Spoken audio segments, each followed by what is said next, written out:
Good morning, everyone, and welcome to our presentation on automating production level machine learning on AWS.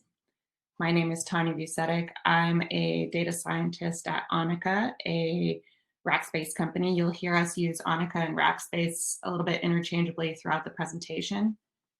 Today, I'm joined by Mark McQuade. He is a practice lead of our data science and engineering department. He'll be going into detail on our subject matter today.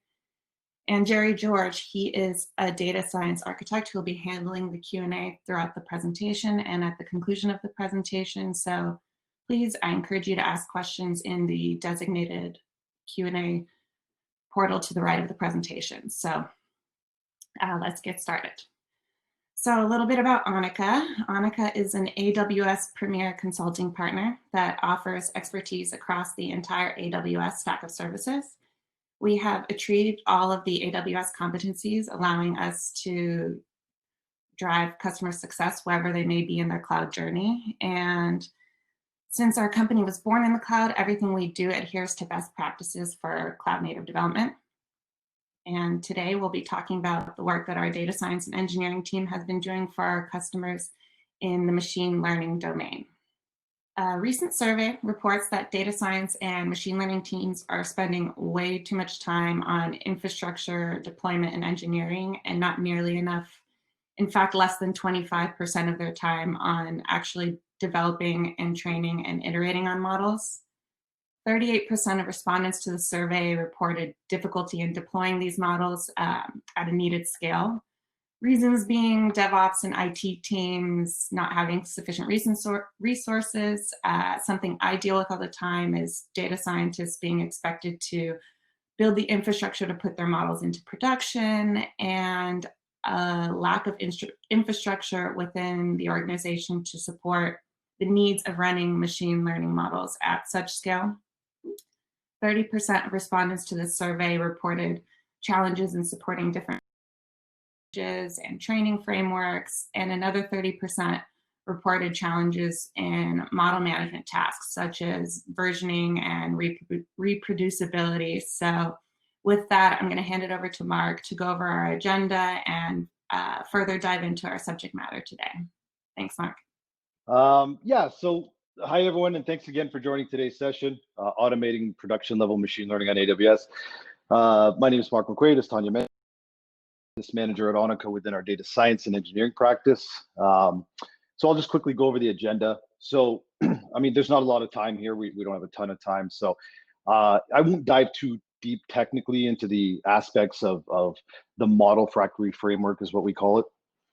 But, feel free to ask questions throughout, send those in during the presentation, and feel free, you can reach out to me after the fact on LinkedIn or whatever that is, and ask any other questions. So first, we'll talk about why customers need ML operations in general. Then we'll go into an introduction to the Model Factory framework and what that is. We'll talk about some features to Model Factory, how it works. Then we'll go into some customer benefits, value prop. Specifically, I'll talk about a success story, business use case that we did for a client. And then, as I mentioned, we'll go into a Q&A. So we've entered an age where no business plan is complete without an ML strategy, right? Companies are realizing the value of using machine learning to drive better outcomes for their business. So in addition to using their data in a reactive mode with business analytics tools, BI tools, companies are harnessing the predictive power of learning. As a result, ML models are becoming as an important tool in business operations as data processing and data analytics tools were, and decade. Your machine learning models to production manner is key. So, however, developing domain-specific ML models is only a first step in your strategy. Operationalizing your models and to production to drive business in more complex than many. So what we see today in a lot of organizations is that there is a lot of research and development that goes into model development. All right. However, the models never get to a production environment. And this is due to the disconnect between maybe the operations or data the ML. So another common problem that we see is that models tend to increase, right? They tend to multiply based on use environments as well. Let's bank operations as an example, and the number of different areas that can benefit from predictive data analysis. That could be identifying fraudulent transactions, risk assessments of more. So just and run, first in a dev environment, models running simultaneously using different hyperparameters as well. So because key lineage without an operational solution in place. A lot of our tweaks to their business needs that will take them deployed into at all, really. So our clients were looking at solution prep. Sorry about that. I think, Mark, there's a problem with the video and the presentation. Mark would be just with you shortly. Hi, Karen. I think it'd be a good place to probably go on to some of the questions. I don't know, while Mark is joining back in. Okay, so I'll probably run with it till Mark is back. So Corey here had a question. I really don't want to go into the questions right now, but I think as a stopgap, we can go into some of the questions and give you context while Mark is back and onto that specific topic. So Corey here had a question about how model drift and monitoring and reconciliation is handled in production. So for this specifically, Corey, so we use multiple tools depending on what the customer's skill sets are. For example, if we are using SageMaker as our target platform, we often use the recently released model monitoring service, which under the hood uses open source library called Apache DQ, which basically senses the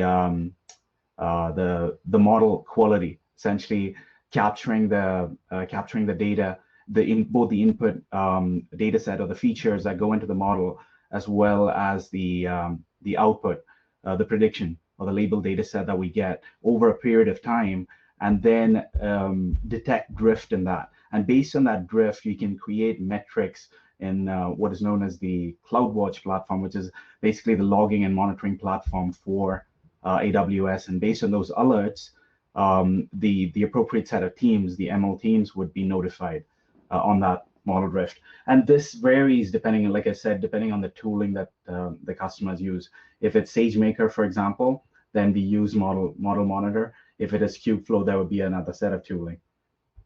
And all of this would be tied very much into the notification systems that customers use for both application lifecycle management, general web applications and things like that, as well as the ML applications. So they have essentially a coherent system that can serve both their business applications as well as their prediction applications. Okay, so Janina, one of the things that we do as consulting partners is making sure, like I said, we integrate very well into the customer ecosystem, the tooling that they use. And we've often seen that one of the biggest challenges is trying to understand what the customers currently use and what they're familiar with, and making sure we don't bring in drastic changes, but at the same time, we have a well-defined set of process for the machine learning lifecycle management. So in terms of your question, when we onboard customers, one of the key things we do is making sure that integration of the existing models happen seamlessly. And for that, we use a DSL, which I think Mark will go over a bit, essentially bridging the gap between the ML engineers who are in charge of the actual modeling as well as the operational team. So essentially there's a bridge between both the teams, making sure that there's a common language they speak, both in terms of the type of the models, whether it's real-time, batch, streaming, etc., as well as how they want, what type of hardware they want, what type of platform they want, whether it's SageMaker or EMR or ECS, which is a container service from Amazon, or even Kubernetes. Right. Kaushik just clarified that it is for unit tests. So Nasran, like Kaushik mentioned, the under the hood, what we use is DQ for analyzing the data sets. But there is a set of overarching orchestration tools on top of that, essentially things like CloudWatch, Model Monitor container, which sits there and considers the inputs and outputs over a period of time that are dropped into S3 buckets. So there's a variety of tools, but as Kaushik mentioned, under the hood, it is all driven, or the core logic is driven through the DQ library. Yeah, so Fatin was asking, is this cloud agnostic open source tool? Thank you, Kaushik, for pointing out the repository. Really appreciate it. Kyoa, we are having a technical difficulty. Mark, who's a primary presenter for the set of slides that we were going through, he had some glitch in the network and he's trying to join back again. Okay, so I think, yeah, Tanya was just mentioning, we had a set of common questions that customers ask in this regard. If there is no other questions, I can go over some of them while Mark joins back in, and I'll try to give context. I don't want to go into the questions directly without, Mark going over the slides. But since we are in a mess right now, so we'll try to go with it for now.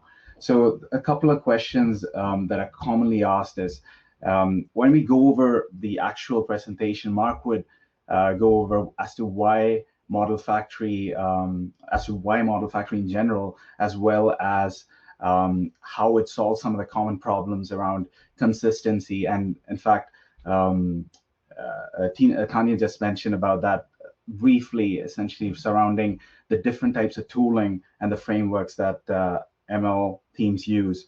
And that is one of the key problems that we face today. The teams use different types of tooling, and reconciling that across the organization becomes a huge problem. And having a consistent mechanism to both represent that framework, as well as package it, and then finally deploy it across the different platform becomes the actual challenge. And the way we solve that is mostly around making sure that most of the popular frameworks, whether it's TensorFlow, Keras, or Scikit, or any other frameworks, we support that natively, and make sure that they can be consistently packaged. By consistency, I mean in terms of the structure, in terms of how you trace back that particular experiment run, and things like that can be handled easily. And ultimately, they are dropped into S3 bucket, and they're addressable by the actual experiment run that you have. These artifacts that I'm talking about could be just plain old pickle files of the Python object for the model training, for the inference, or even the model itself. So all of these are consistently placed in a same location for a specific experiment run. And along with it, there's also the fact that different parameters are used, or hyperparameters are used for the actual model training or even inference, based on whether it's batch or real time. And all of this is consistently saved in a metadata store. It could be either a relational store, such as MySQL, in which case in AWS we use RDS with the backend of your choice. And it could also be NoSQL databases, depending on what the customer is familiar with. And we use, essentially, we use that tooling to store all of the metadata related to the model. I think I'll go over some of the questions. I'll give priority to the questions that you have. So Corey was asking, what are some of the challenges with working with AWS for model deployment and ML ops that you have all experience, and what are the nuggets that you would share with others that you want to do that want to do this? So some of the key challenges are surrounding what we have seen for the customers are surrounding, like I said, the tooling and the framework of their choice, right? Different ML engineers might use different tools, and even within those tools. So for example, for TensorFlow, some of them might use the 114, 115, or 2, and they might be drastically different in terms of the data pipelines that they use underneath, or the data API that they use underneath. They might be drastically different, and hence we use tools like Conda or Docker containers and similar to make sure that reproducibility is there. And Tanya also talked to this, making sure that reproducibility is there, whether it's for training or even the inference environment, is critical. And that is one of the challenges we have tried to solve. The other challenges involve the platforms that we target. So for example, we have had customers that wanted to do training in SageMaker. They didn't mind. In fact, there are a lot of good tooling within the SageMaker offering that offers both training, hyperparameter tuning, and a variety of different things. So they were okay with using SageMaker as a target platform for training. However, they did not want it to use for batch inference because SageMaker has a very specific mechanism to deal with batch inference, and they weren't quite as comfortable using it for batch inference. So what we ended up doing was targeting them to Kubernetes platform, and the libraries that we build out make sure that the platform it is agnostic of the platform, essentially. So you could be doing training in one environment and targeting the inference in another environment. In fact, the same thing for pre-processing. You could be doing the pre-processing in that pipeline. You could be doing the pre-processing or even the post-processing in different environments. So it is essentially a platform agnostic, and you can define all of this in the DSL that I just mentioned earlier, or the domain specific language that I mentioned earlier. And it is all represented in, very familiar YAML format, which if you come from Kubernetes background, you're not alien to. To come to think of it, Tanya, do you see any other challenges that you want to address as well?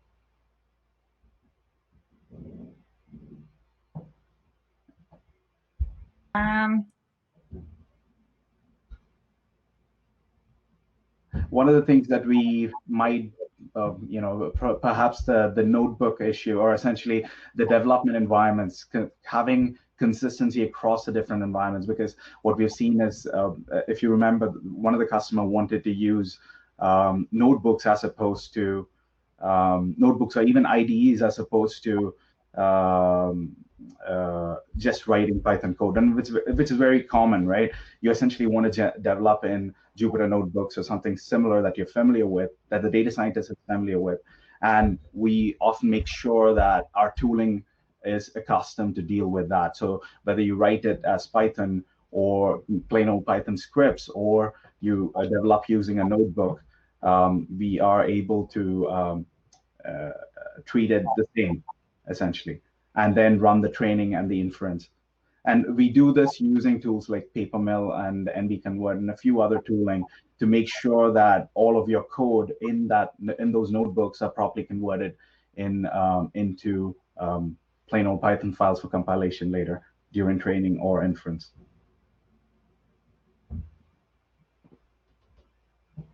Do you want to talk to our solution around version control and reproducibility?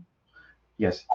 Yeah. So we have been looking at several tooling for data lineage as opposed to just model lineage. We talked about model lineage briefly, essentially the ability to trace each metrics down to their model artifacts, or the binaries that we store in an S3 bucket. At the same time, we want to ensure data lineage using tools like DBC, which, in case you're familiar with, that's a common issue that customers say. That's a good point, Tanya. Thank you. Essentially, the customers want to understand what kind of data, or which exact data set they use for training, and finally for inference, if it's a batch inference that we're talking about. So we do allow for that. If it is basic files that you're storing in S3 and passing it as input, what we do is we make sure that those hashes, the E tags as we call it, are properly logged and can be later referenced.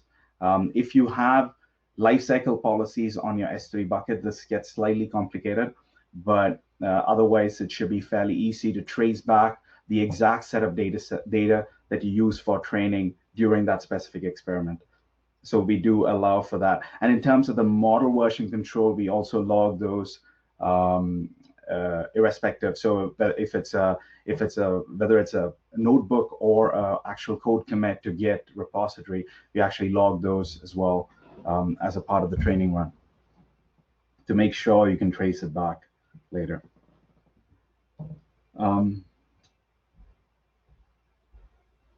It might also be useful to go over specifically which AWS services we leverage. Sure. So one of the things we want to make sure is, like I said, we want to make sure we are open to changes that the customer wants. So depending on the target platform that they're familiar with, we have done projects on both Kubernetes platform, that is EKS in AWS world, as well as targeting purely SageMaker. So we do training, hyperparameter optimizations, as well as deployments to real-time endpoints for prediction, all in the SageMaker platform. Now, in terms of the other service that we use a whole lot of surrounding or supporting infrastructure services for logging and monitoring, like I said, CloudWatch or EventBridge, depending on what you want to do. We use step functions or the data science SDK, which is becoming more and more popular to drive pipelines, multi-step pipelines, wherein you have, like I said, pre-processing step, training, post-processing, and finally send it out to an inference, whether it's batch or real-time. So step functions is another utility or another service that we use profusely. Is there anything else that I can think of? ECS is one aspect that is coming up depending on the customer's use case, right? So we are also targeting or developing ports or plugins for ECS to be used as one of the target platforms. Sorry.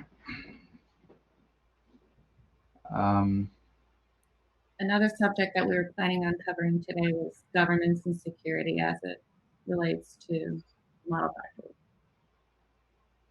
Right, that's true. So in terms of security and governance, most of it is driven by the data, and the models that we produce. So all of this are loaded onto S3. So any of the best practices, security best practices, whether it's CIS or any other existing compliance rules that are there for the other projects, like the landing zone project in AWS, still apply to the ML project. So, for example, if we are placing all of this in S3, we would make sure that there's fine-grained policy for each prefix, so that the appropriate roles are the only one who can access it. And besides that, we also have a UI where we integrate with tools like Cognito or identity providers that the customers have. For example, whether it's AD or something similar, wherein you have group level permissions based on what you're able to do, whether you're able to view the experiments, whether you're able to view and probably promote the models themselves, as well as compare different model runs within an experiment. So you're able to control all of that with fine-grained permissions.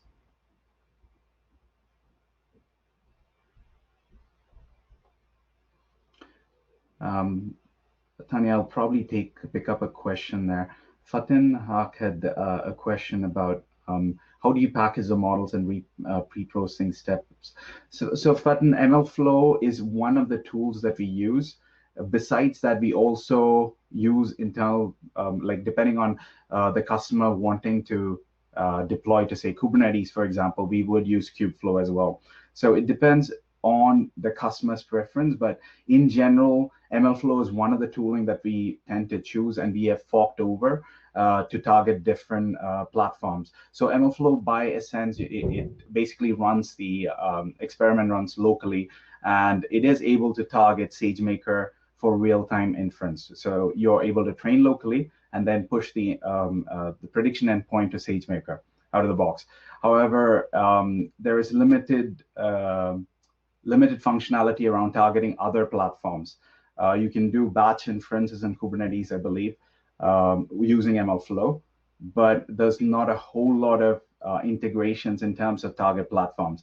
So what we have done is for customers who want a very simple pipeline, we often fork MLflow, and we develop a port, like I said, of their choice, whether it's Kubernetes or EMR or ECS. So it depends on the customer, essentially. And how do you package the models? That's a good question. So once again, it depends on the target platform. If it's MLflow, there are two possibilities. One is essentially package. So once again, so it's packaging model. So I just want to verify if you're talking about packaging the training code, or whether you're talking about packaging the model. So if you're talking about packaging models, MLflow has a signature structure along with, like I said, the choice of whether you want it as a Docker container or something else. So something like using Conda to ensure that reproducibility across the training and the inference. So I get kicked out. Was that okay? Hey, Mark. I wasn't talking that whole time, was I? You were. No, you were. It was good? Like everyone heard it? We're still. No, you got kicked out, and I think as soon as Tanya handed it over, or probably one slide over. Really? Yeah. All right. That's. Do we have time to run that again? Good question. Go over the highlights with the PowerPoint. I could go again. I mean, I don't know if that's. I could probably up front. So go ahead with your portion of the presentation, Mark. Man, that was ridiculous. Okay, so let me go through this again. And we'll get to the questions towards the end, just so you know. Thank you. So I apologize. I don't know what happened there. Let me. I was talking to myself that whole time, I guess. Okay, so let's do this. So thanks again, everyone, for joining today's session, Automating Production Level Machine Learning on AWS. My name is Mark McQuade. I'm a practice manager at Onica within our data science and engineering practice.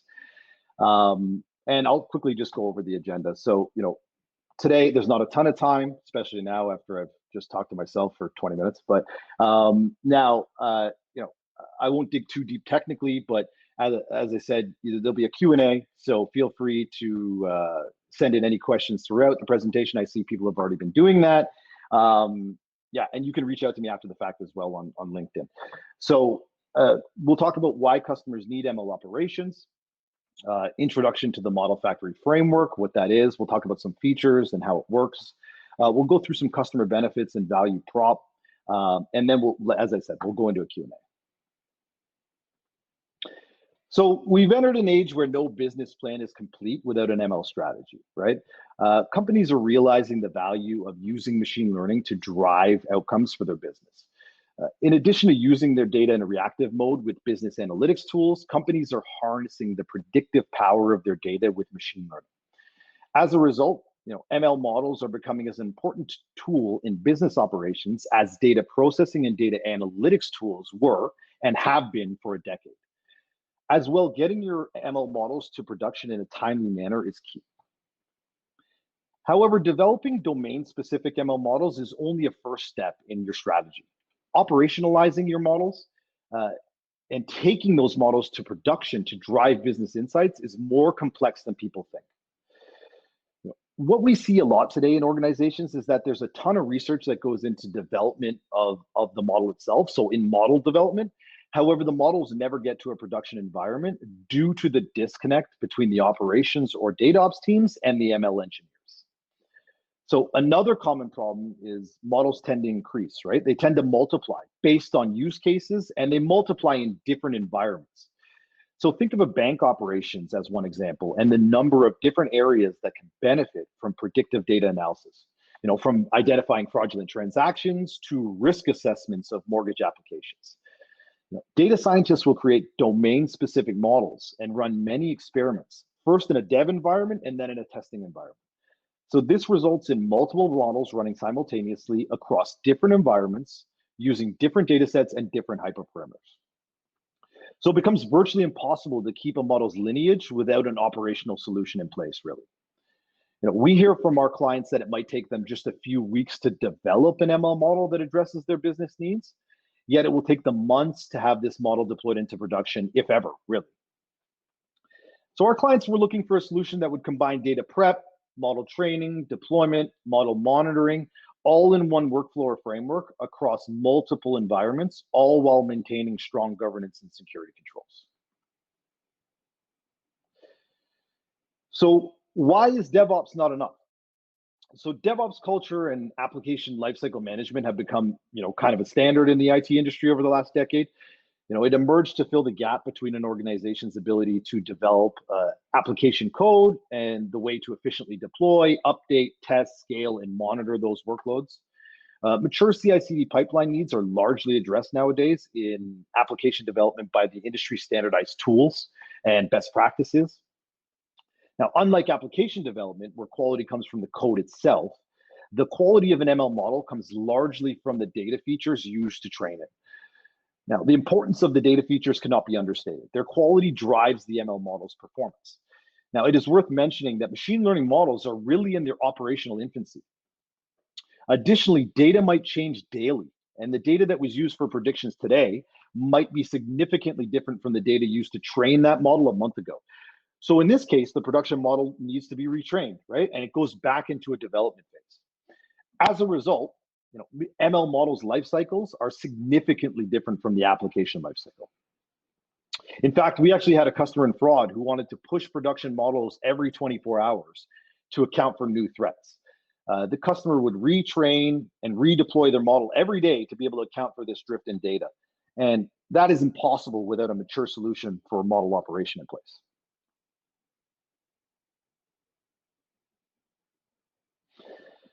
So here, this is just your typical machine learning lifecycle steps. There's many steps to an entire machine learning lifecycle. As you can see, each step has its own set of challenges. Now you have data ingestion, analysis, transformation, then validation, data splitting, then training. Right? You're going to build the model, validate the model, training it at scale, roll it out, serve it, and then monitoring and logging. So it's complex, and with all these steps and their associated challenges in mind, that's kind of the reason why we developed the model factory framework. So with that, I'd like to introduce the Amazon ML stack. AWS sinks a lot of energy, time, resources into their AI platform nowadays, and it's really turned into their flagship offering. This is kind of AWS's bread and butter right now is AI. So as you can see, it's a 3-layer stack. On the top layer, you have your AI services layer. So that is your pre-built artificial intelligence services. They come out of the box ready to go. You don't need to be a data scientist or machine learning engineer to use these services. AWS's kind of slogan is they want to put ML in the hands of every developer. So that's kind of what they're built for. And they cover different verticals. So you have vision, which anyone who knows any AWS services, you'll recognize some of these. So from a vision perspective, there's Amazon Recognition, speech, there's Poly and Transcribe, which is speech to text to speech, speech to text, language services, Amazon Translate, which is a translate service, Comprehend, which is an NLU NLP service, chatbots, which is your conversational bot service, which is Amazon Lex. The name isn't on there, but and then you have some fairly new services like Amazon Forecast for time series forecasting and Recommendation Engine, which is Amazon Personalized. So that's your top level layer. Then you have your ML services layer. So that's your Amazon SageMaker layer. So, if anyone doesn't know what SageMaker is, that is your end-to-end machine learning platform within AWS. One-stop shop for build, train, and deploy your machine learning models. And as you can see, there's the steps, not limited to, as it's also worth mentioning, the AI services, that's not a full complete list. That's just ones we wanted to highlight. There is additional ones on that. And So back to the ML services layer, in the build category there, you could perform data labeling within SageMaker using a service called Ground Truth. You could use SageMaker built-in algorithms.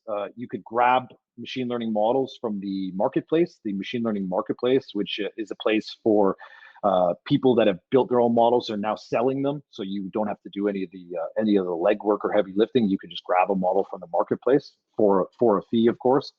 And then notebook hosting. So that's think Jupyter notebooks in the cloud. So think the SageMaker notebooks is just Jupyter notebooks in the cloud.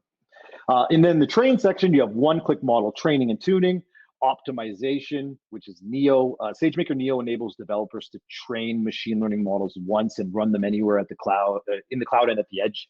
SageMaker Neo optimizes models to run twice as fast.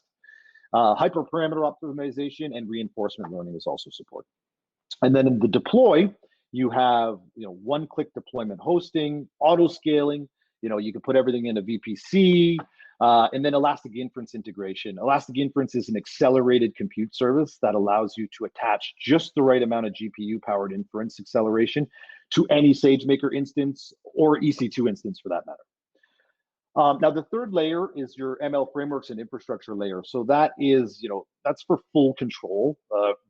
If you want full control of the underlying infrastructure, then that's where your data scientists and ML engineers want to work, right? They don't want to work in the confined space of SageMaker. They're going to go to the ML frameworks and infrastructure layer. So this is, think your own EC2 instance. Maybe it's a GPU-backed EC2 instance running a deep learning AMI, and you're able to, run all the frameworks that you'd like yourself on an EC2 instance. Could be TensorFlow, MXNet, PyTorch, what have you. So it is worth noting that the Model Factory framework, what I'm talking about today, can also function outside of this stack. For example, using services like EKS, right? Elastic Kubernetes Services, which is managed K8s within AWS. So yeah, it doesn't have to be set and confined to any one of these layers. So one aspect that's not quite mature in this stack is the lifecycle management and integration components that allow orchestration of machine learning. Additionally, we truly believe that each customer is different and should have the flexibility to choose their own platform based on their existing processes and their own tooling and their own skill sets. So while AWS provides a great set of services for machine learning, as you can see, some clients may still require an end-to-end machine learning blueprint and ability to run across different platforms with ease. So introducing the Model Factory framework, so cloud-based machine learning lifecycle management solution.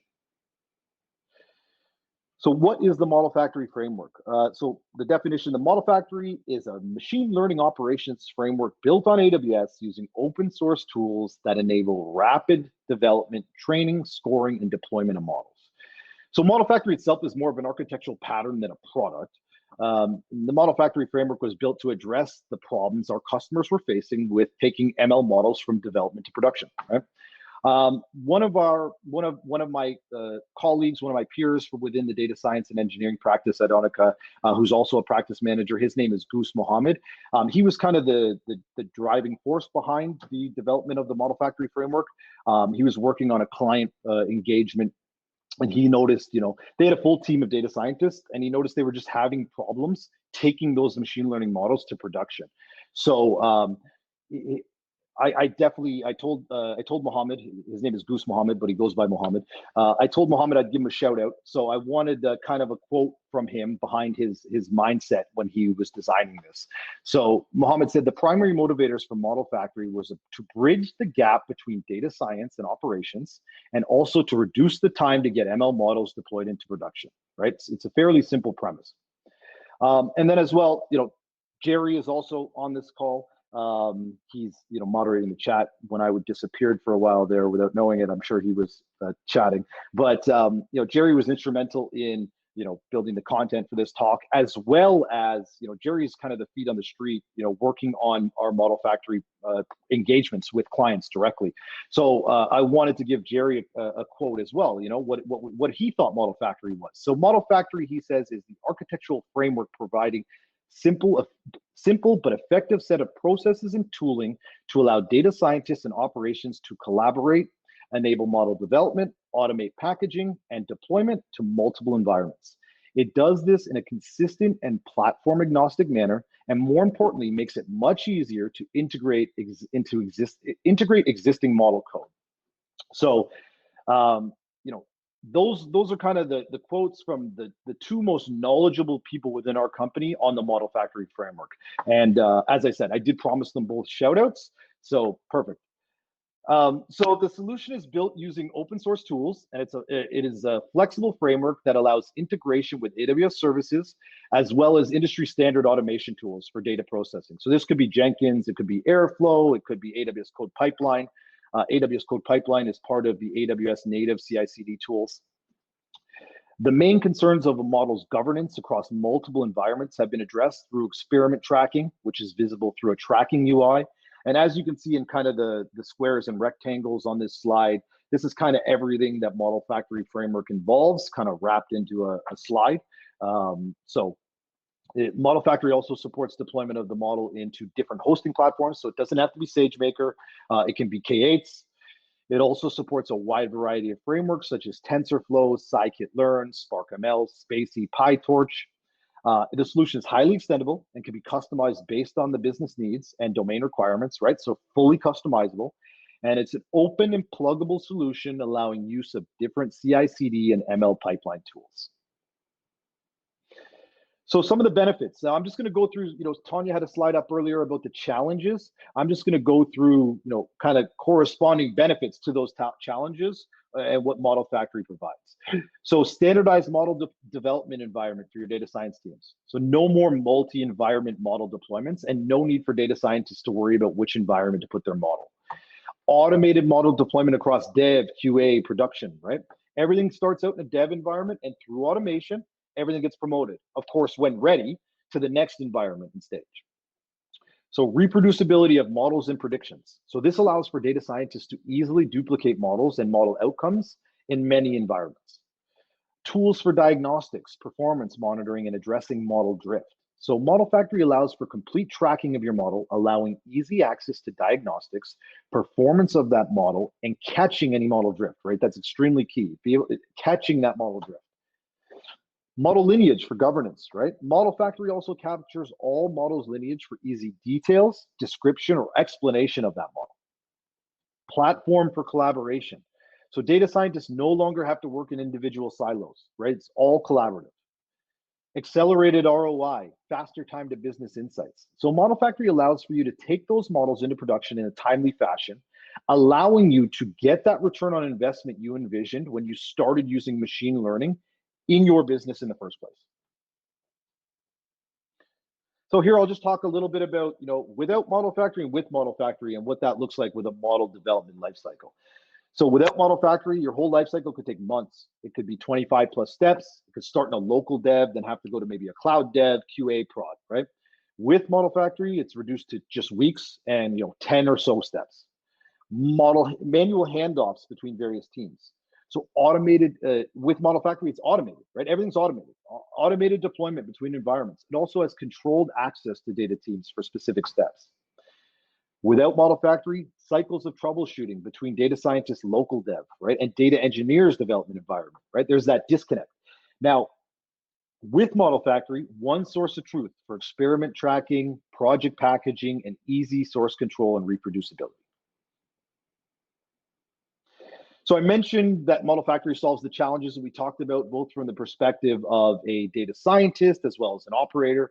Now I'd like to just go more in a simplistic approach to align some of those solutions to the overall model lifecycle features.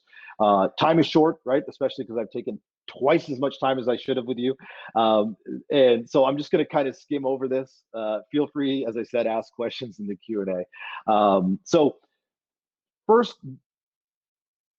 model development.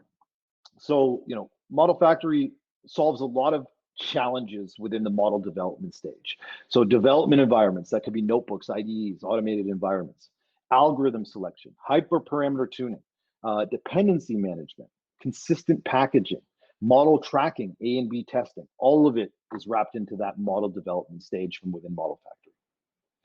Model deployment, right? So it supports multiple platform backends for the same model code, right? So that could be SageMaker, it could be EMR, It could be ECS. It could be EKS.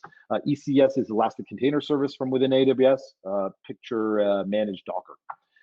It supports promotion view, right? From dev stage to prod. Tracks revision history on all upstream artifacts. Supports real-time, batch, and streaming inference pipeline. Monitoring captures model requests and responses for comparison, right? And then detailed analysis. Provides data quality metrics using Apache DQ. Provides infrastructure monitoring. Tools to address both data drift and model drift, which is massive, right? In the world of machine learning. Governance and security. So you have clear separation of data and model artifacts, granular access controls, rule-driven access, right? It could be any IDP or Amazon Cognito in the AWS world. IAM authentication for access to backend data stores. IAM is identity and access management, and from within AWS, and RDS is relational database service. It's managed DBs, right? Cryptographic key management using a service called KMS from within AWS. Data lineage and traceability using tools like DVC or Delta Lake. Extensive use of tagging for auditing and accounting, right? Any auditing or accounting, using tagging throughout your AWS account is very key. Okay, so as I said, I didn't go into too much detail on that. I just wanted to touch upon it. Now here, I just want to touch upon, a visual architecture pattern of what the model factory framework looks like, or shall I say a sample architecture of what it looks like. I find I like to see visuals. I like to see diagrams, lucid charts of, exactly what, what that looks like as an architecture. So I did want to show this, and I will summarize it. I won't dig too deep into it. As you can see, you have a development, staging, and production stage. It's kind of a busy slide in the sense of all the services and tools used.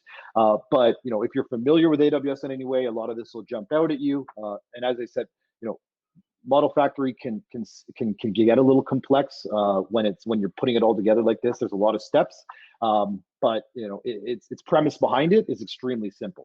So, in summary, in the development phase, data scientists perform exploratory data analysis of the data and model. They then evaluate the enriched features, choose an appropriate algorithm for the problem. They may develop locally in an IDE or remotely on a Jupyter Notebook solution of their choice. Okay. And then at the staging QA stage, right, data scientists feel sufficiently confident about the model, and they wish to test the model using a larger production data set, which has undergone sufficient refinement to comply with the organization's security and compliance. In order to facilitate the testing, all the data scientists need to do is wrap up the sample blueprint project and model code and push it into a Git repo in the staging branch. At the production stage, data scientists have evaluated and tuned the final model algorithm against production data set under various hyperparameters. The data scientists and operations have an agreement then on the desired model using global unique identifier for the experiment run. So we use this identifier to promote the experiment by updating a production branch of the Git repo. Upon doing this, the final model is pushed to production endpoint and can be used for the downstream applications. So again, very high level, kind of just wanted to summarize what's happening here, but please feel free to ask any questions. So here, I just wanted to quickly talk about a customer success story, a use case. This was a project we did for a water and utilities company. The problem they had, the customer had several machine learning models already designed and implemented in various experiments, and they were seeking a consistent mechanism to quickly track and best experiment runs, as well as managed hosting platform with automated deployment and promotion pipelines. So we proposed a model factory solution, and as part of the phase one of the engagement, we tuned and integrated the models with MLflow, which allowed us to track, package, and deploy the models, and we use SageMaker in this case, into the SageMaker platform. MLflow is actually ML framework agnostic, and it provides support for TensorFlow, PyTorch, Keras, scikit-learn, SparkML, etc. So as part of a phase two of this engagement, we utilized AWS services, right, such as Code Pipeline and Code Build, which are part of the AWS native CI/CD tools, as I mentioned, and we were able to design and orchestrate the promotion pipeline for training and deploying inference endpoints and batch jobs. So essentially, we stood to achieve through this ML pipeline, what we wanted to do was facilitate and ensure a quick turnaround time for training and deploying models to production. Okay, common trend, right?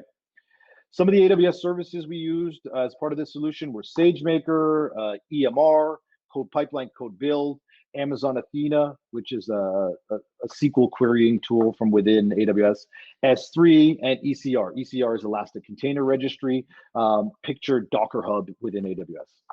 Some third-party applications or solutions that we used were Python, of course, MLflow, TensorFlow, Horvid for distributed training, Petastorm for accelerated ingest into TensorFlow using Parquet. And some of the outcomes were that the customer was able to consistently package and deploy all their models. They were able to track and compare their parameters and accuracy metrics across different experiments.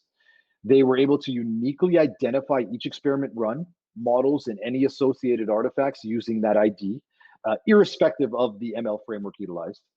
And they were able to get a quick turnaround time to pre-processing, training, and testing the models simply by checking the model code changes into their source control. So that is it for me for the second time. Now, I'll go to a Q&A, and I appreciate everyone for joining. I appreciate everyone for sticking through that. I'll turn it over to the Q&A portion. I see there's probably been some questions that have come in.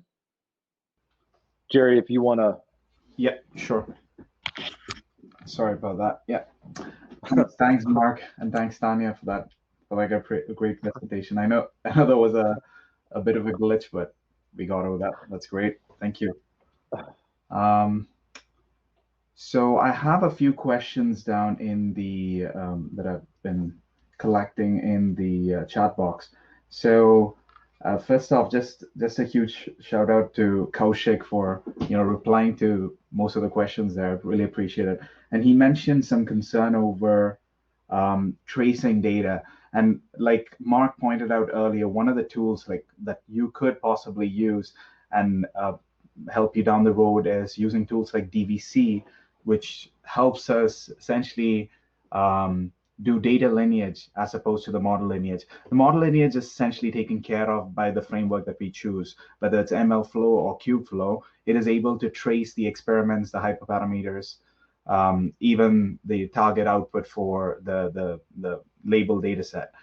But there is not a whole lot of tooling or integration, native integration, I would say, around data lineage. And DBC, Delta Lake, Hoodie, a few such frameworks allow us to actually trace back what we actually use for the training data set. And some of these tools are pretty complicated. DVC, I believe, is slightly simpler, but Hoodie and Delta Lake are much more mature offerings or mature libraries, which you can use to actually do that data lineage.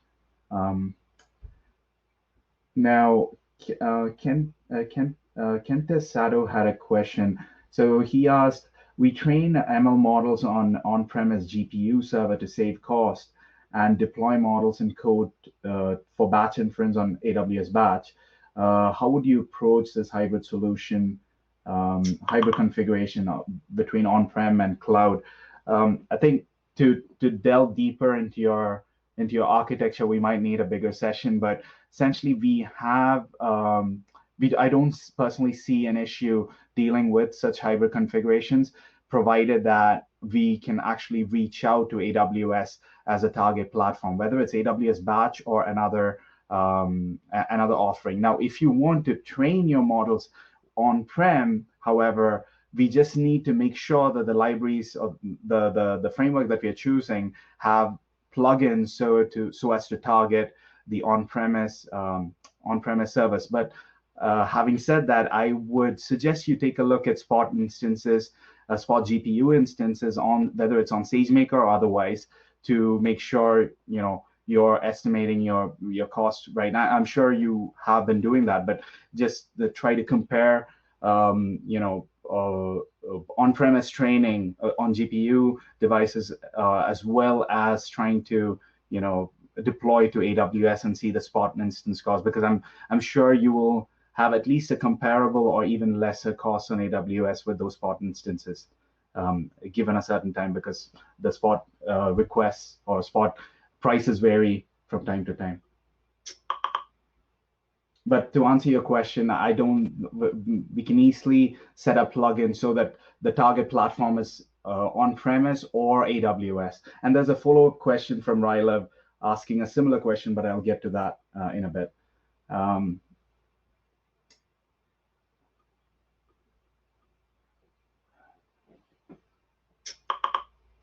Sorry about that. Just making sure I answer them in the same order. So Corey had another great question. So he asked, AWS speaks about SageMaker Studio edition, which was recently announced and probably in GA, I think, providing end-to-end pane of glass for model development and deployment. As I look at this, can I assume that SageMaker does the modeling activities and services and provide ML ops components needed? Yes, so the idea is that like Mark mentioned, the SageMaker offering or the ML offering as such provides different layers, as Mark showed, that AWS offers, and all of these as itself performs great for that function that it does. However, there's a little bit disconnect or immaturity, or there's a need for maturity essentially when it comes to lifecycle management and orchestration of the model development. So whether you're talking about data engineering or feature engineering, I would say, all the way down to the training, the inference. So there is a bit of a disconnect in terms of the actual orchestration, and that's where we come in and sort of fill the gap. And to answer your question specifically about the Studio does a whole lot of things. And in fact, along with Studio, they released things like Model Monitor that I mentioned, Model Debugger, and a few other tools or offerings. However, it doesn't cater to the orchestration that we are trying to talk about, whether it's the exploratory analysis that the data scientists initially do, all the way to pre-processing of feature engineering and training, and finally the deployment.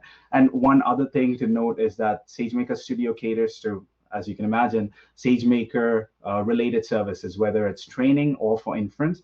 It sort of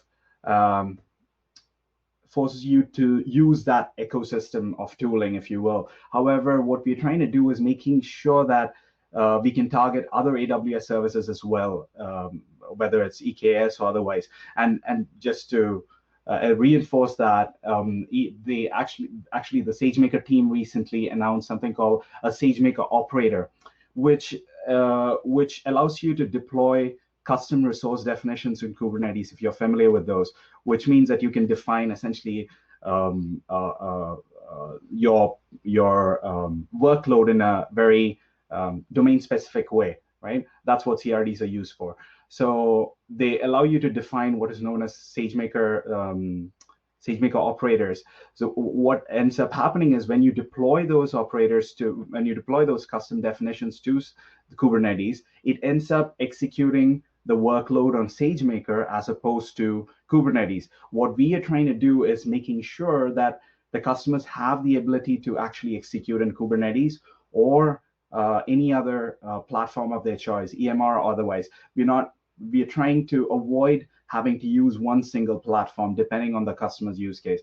And this goes back to the point that both Tanya and Mark mentioned, trying to integrate with your existing ecosystem of tooling or skill sets or otherwise, and not introducing something new. And we have had a lot of pushback from both data scientists and AI engineers alike when we try to push a service to them, right, that they're not familiar with, because that changes their whole workflow. So we try to avoid that. And I'm sorry for going on that huge rant. Okay, so Rylov, coming back to your question, so is Model Factory platform agnostic? Can we use this for outside AWS, for Azure or any other similar cloud platforms? Yes, so like I said, it wouldn't be truly a platform agnostic if we didn't support other platforms. So there is initiative within our company, Rackspace, that goes on to deploy the same Model Factory architecture on different platforms. So that way, what we envision is that there is a hybrid platform, whether some customers actually use multiple cloud platforms, right? As you pointed out. So we want to make sure that that same experience is replicated across these different cloud platforms and not have, drastically different experiences. So that way we have a single coherent experience throughout the organization. Now, Nadia had one question. What is the best way to productionize a Spark pipeline model in SageMaker? I know there are multiple options all in SageMaker using MLflow. I'm looking at recommendations. So one thing that we do for Spark pipelines, Nadia, is like Mark mentioned earlier, we can target EMR, for example. That is one way to target essentially the execution of the Spark pipeline, whether it's for your training needs or inference needs. So you can do that. So that way you stick to the execution of a single platform. And we have done that for the utility company that Mark went over earlier. Essentially what we did is they essentially had an initial data set for a specific use case concerning a specific one state. And then all of a sudden they wanted to scale it and have around 15 states worth of data. So we couldn't do it using Pandas. So what we ended up using is creating a plugin for EMR and made sure that that training process or the pre-processing prior to the training happens on an EMR platform, right? So that is one way of using it. Now, there's also a new mechanism within SageMaker called SageMaker pre-processing. However, it is not as mature yet, but it is a great utility if you want to do Spark all in SageMaker. But there's still development going on, I believe, because essentially when you look at the SageMaker console, if you're familiar with it, you will see all of the services in the console as well as the API. However, preprocessor is one thing that is not reached all spaces. So for example, if you run a Spark pre-processing job, you may not see it on the UI. You may not be able to track it as efficiently as you would a training job. So that is one thing to note. But definitely look out for setting up plugins for EMR. You could do that too.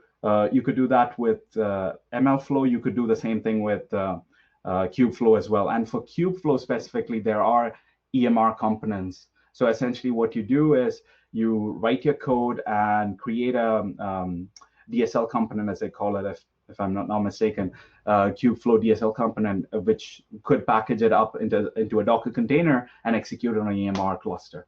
So that is one possibility. Yes, so I think we're good with questions. If you do have any other questions, wait. Okay, I see a question from Javed Siddiq. Can you share a link where I can read more about the platform? So I do have a pamphlet. There's more of a, I'm sorry, but it's more of a marketing slide, but you can reach out to us directly, like I said, either through the Hova app or via LinkedIn. No problem, Corey. So Javed, you can reach out to us via LinkedIn or the Hova app, so that you can get more visibility into how it works under the hood. Yeah. So if there are no other questions, so reference it was okay. So Corey had another question. This is also a reference to Model Factory. He posted a gist. Yeah, I'm familiar with this gist. Actually, this was posted by somebody else. I frankly don't know. This is a totally different initiative from another company, I guess, who actually took on Mohammed's copyright name and codes, Model Factory. But yeah, that's a different initiative. I'm not familiar with it. When we were trying to sort of trademark, if you will, our platform, we did check that out. It seems to be an initiative by another company, and we are not affiliated with that particular offering. Yeah, I think Mark, if you don't have it, Mark and Tanya, if you don't have anything else to add, you can always reach out to us with the Hova app. I believe it does a whole lot. You can do networking and but it also lists down the future meetups and things like that. So if you want to check that out, please do. And if you want to reach us, you can either do that using this app or at LinkedIn, on LinkedIn, sorry. You can reach me on LinkedIn, anyone. My name is Mark McQuade, obviously. So, and thanks again, everyone. I really apologize for that. I legit ran through the entire presentation not knowing that I was no longer connected. And, I had everything on D&D because, I'm doing a presentation, so I couldn't get notified, and hopefully you stuck with me. Thanks, Jerry, for covering too. Covering the, covering while I was speaking to myself. Of course, no problem. All right. And we'll share out any content or anything after the fact. And I appreciate everyone for joining, and everyone have a great rest of your day.